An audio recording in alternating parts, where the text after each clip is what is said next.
Hey there, John Moore here, and I'm a shamanic teacher from the state of Maine in the US. And today I want to talk to you about the importance of fit or finding the right fit when you find a shamanic teacher. Let's say you want to learn shamanism, and shamanism is a perfectly wonderful thing to learn. I am not necessarily recommending shamanism for you, but if it is right for you, finding the right teacher, finding a teacher that fits is incredibly important. And so I'm going to talk to you about why that's important, what that means, and how to find a teacher that fits. And so hopefully this will be really helpful. So I have a tremendous amount of people right now contacting me who are interested in learning shamanism. And not all of them will become my students, and I am perfectly fine with that because it's far more important to me if somebody does go on to learn shamanism that they learn it from the right source. And I may not be the right source, and that's totally fine. I'm also not ever really trying to sell anybody on anything. If it, you know, if you come to me and the fit is right, we'll figure that out, and the relationship will be extremely beneficial. It'll be beneficial to both of us. I gain a lot, not just monetarily. I gain a lot from working with my students. It's what I love to do, and it's my way of contributing to the world, to making the world. It's part of the way that I try to make the world a better place by helping people empower themselves and gain more spiritual knowledge and become healers and everything else that's fantastic that goes along with shamanism. Obviously, I'm already sold on the practice of shamanism, but I'm really careful not to sell it to anybody. And not everybody who thinks they want to learn shamanism necessarily wants to go on and become a practitioner, become a healer, become a teacher, any of those things. And that's totally fine too. In today's world, you don't have to. You can learn shamanism just for yourself. You can learn it just for your own personal development. So let me talk a little bit about why fit with a teacher is really, really important. And I think fit is incredibly important in almost any field of study, but there are certain things. So, when I went to college, and I have a bachelor's degree and a couple of master's degrees, but when I went to college, it didn't matter an awful lot if I liked a particular teacher for a class. Usually there wasn't anything I could do about it unless there was another professor teaching the same class and I could switch in or out. I never did. I never switched professors. Maybe I should have from time to time. But this is a very short, very transactional relationship, right? That kind of teaching. It's much more transactional than even relationships that I had with teachers in high school or elementary school, where, they were very invested in my learning. College is different. But a shamanic teacher, this is really, really something different, and this is probably true in other forms of spirituality. This just happens to be the one that I'm most familiar with. One of the things that's really important in the teaching relationship is this sense of trust. If you become my student, for example, you have to trust that I'm going to hold everything you tell me in confidence, that you feel free to talk about whatever comes up during your practice. Sometimes that's really personal stuff.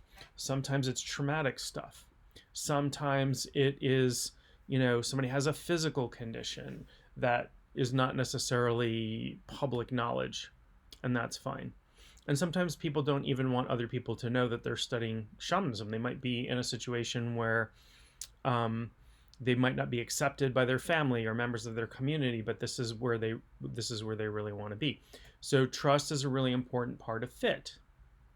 So whenever anybody contacts me and says, I've seen you on YouTube, or I've downloaded your app, or I've listened to your podcast, or whatever, and I'm really interested in studying with you, my first response to that is, great, thank you. I'm so happy that something I have put out there has been useful and helpful to you, um, let's set up a time to talk. And I'm going to answer all of your questions. And I'm going to ask you some questions. And I'm going to talk to you about how mentoring will work. And if it's not a good fit, and that means if either one of us or both of us don't think it's a good, teaching relationship would be a good fit for any reason, I will be happy to refer you to a colleague who I think might be a better fit, because at least I can do that service. And I have referred people before.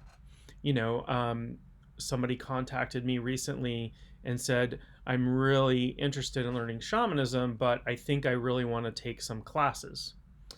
And I said, well, I'm not currently teaching any classes, and what I'm offering is one-on-one mentorship, but I understand you wanting to start out in a class environment. And I referred that person to some friends of mine who are teaching an intro to shamanism class. Happy to do that. Or if somebody contacts me and wants to, because shamanism is a very broad topic, I don't know everything about shamanism. Nobody knows everything about shamanism. But if you come to me and say, I want to learn this specific type of shamanism, or I want to learn this aspect of shamanism, and it's not something I teach, then I'm not going to enter into a teaching relationship with you, because we shouldn't both be learning it at the same time. That's not a fantastic, that's not a fantastic setup, where I may be able to find somebody that I know who specializes in whatever it is that you want to learn and connect you with that person. And that will be a much more beneficial thing. So how you find out if a teacher is a good fit is that, first of all, you should talk to them. You should have a conversation with them. Now, this isn't to say that if you just want to take a weekend class, for example, so from time to time, I may teach Intro to Shamanism, and that is a weekend class. It's 2 days, usually, sometimes 3 if I add some more things to it. It's usually a 2-day class, and in that class, really anybody who is interested in shamanism can come in and kind of dip their toes in the water and find out if, hey, this is a practice for me, or hey, this isn't a practice for me. And that's fine. Anybody can sign up for that. It's no big deal. We're not entering into a long-term relationship. You're not making a major commitment. But for something like a mentorship or an apprenticeship that may go on for multiple years, we're going to have a conversation. And you should not enter into a program that is that long, that is that one-on-one, that is that intense, without really understanding who you're talking to.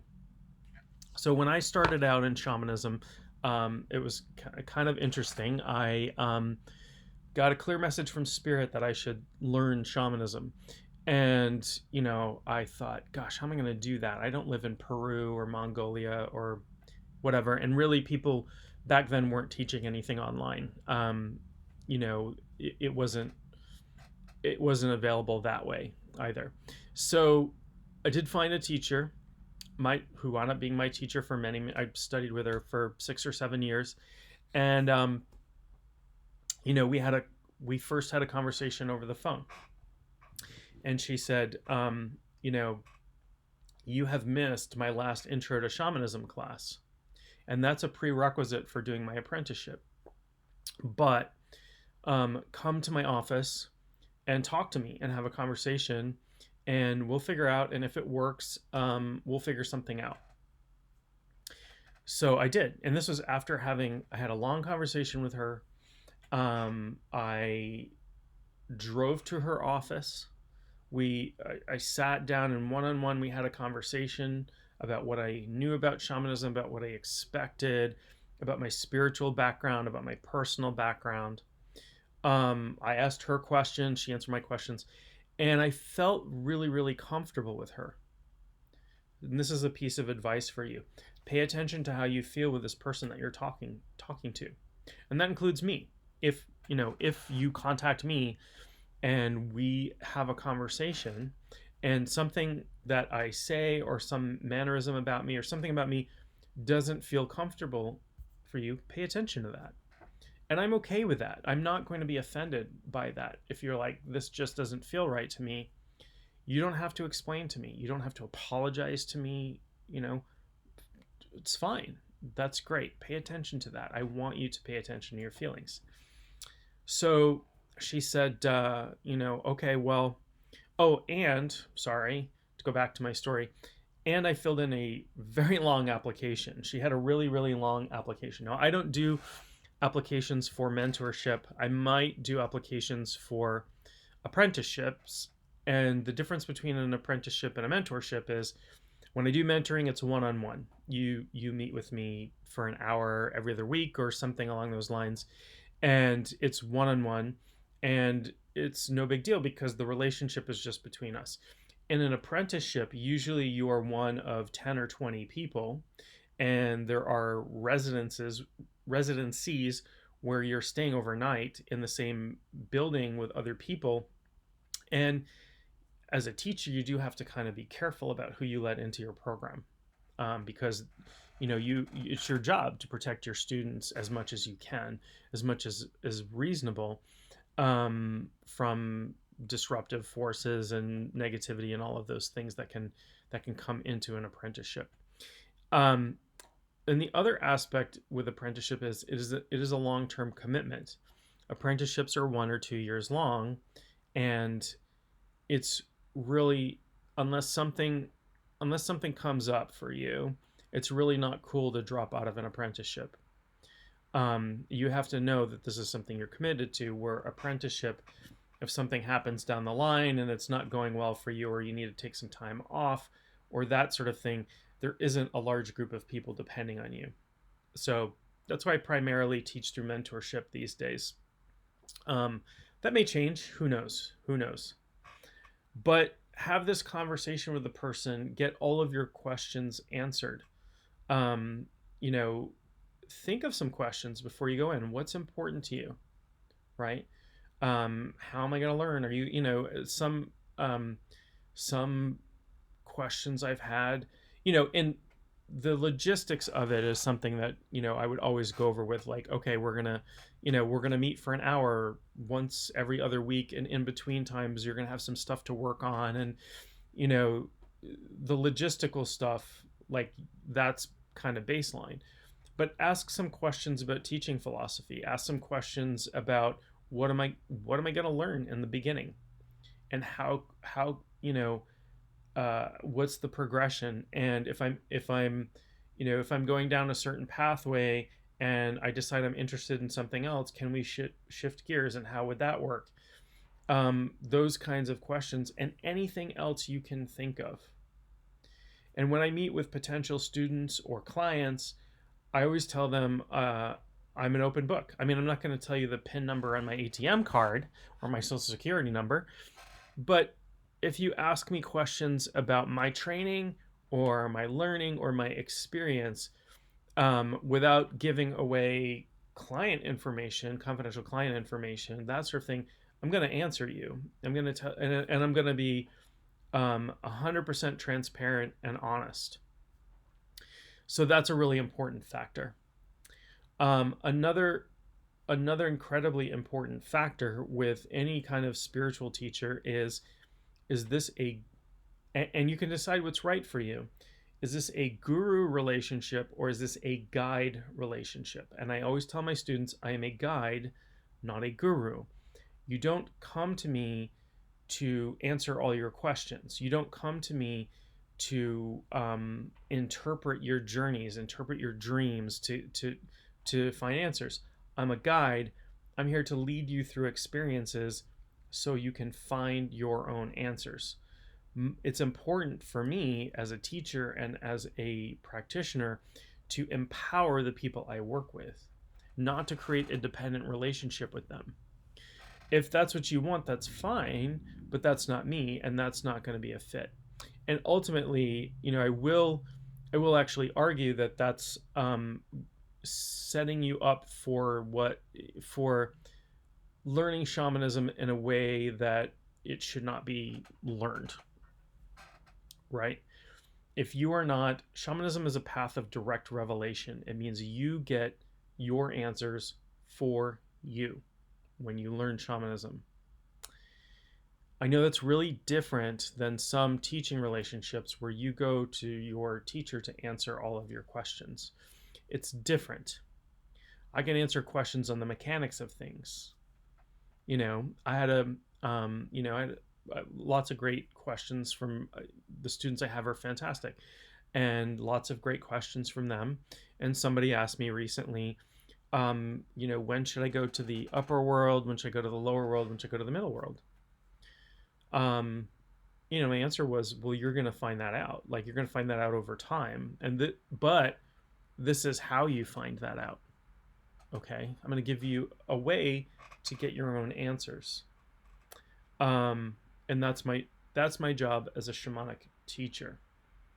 It's very different than teaching some other things in the ways that I teach them. I come from my teaching background is martial arts. I taught martial arts for a couple of decades, and B, technology. So I was a technical mentor for several years, and before that, I did a lot of technical training in a corporate environment, and that's very different, because if you're asking me, how a specific type of code works in computer programming, there is really only one answer to that. But in shamanism, it's not like that. It's fuzzier. So anyway, fit is important. You want to talk before you make any kind of commitment to a teacher beyond like, okay, I'm going to sign up for a 2-day class and see if this is something I want to pursue. Anything beyond that, you really want to have a conversation with the teacher and get all of your questions answered. Make sure they're asking you good questions. Make sure that they should be making sure that your expectations are either you have good expectations, meaning you're not expecting to learn something that I don't teach. So if you come to me to learn shamanism and I'm just making this up, you were expecting that I'm going to teach you how to read tarot cards, that's not part of it. And I should sort of, set that straight and say, that's not something I'm going to teach you. And if that's important to you, you could, you have some options here, and I could discuss those options with you. But, make sure that your expectations, all of your questions about your expectations are met. And then pay attention to the communication style of the teacher. I do my best to adjust my communication style to my student. Some of my students talk a little slower, and some of them talk a little quicker. A lot of that depends on where they are from. People in the Northeast, I talk really fast in general, in case you couldn't tell from the video. On these videos, I actually slow myself down because not everybody follows that quickly. But I lived in the Northeast of the US for a long time, and unless you live up on the coast of Maine, where I'm not from the coast, you tend to talk fairly quickly. And that's just one aspect of communication style. So make sure you're comfortable with the communication style. Make sure you're comfortable with the person. Make sure you understand the commitment that you're making. Is this person, and I don't do this, but is the person that you're talking to locking you into a year-long commitment that you can't get out of? Or, and I'm not saying there's something wrong with that, but you should understand that. And it's the same thing. People I know would often come to me and say, I'm interested in getting my kids into martial arts. What's a good school, or what's this or what's that? And I'd say, I'm not going to recommend a school, but I'm going to tell you what to look for as a parent. And one of those things that, people are like, what people were expecting is, go take your kid to Taekwondo class, go take your kid to karate class, go, whatever.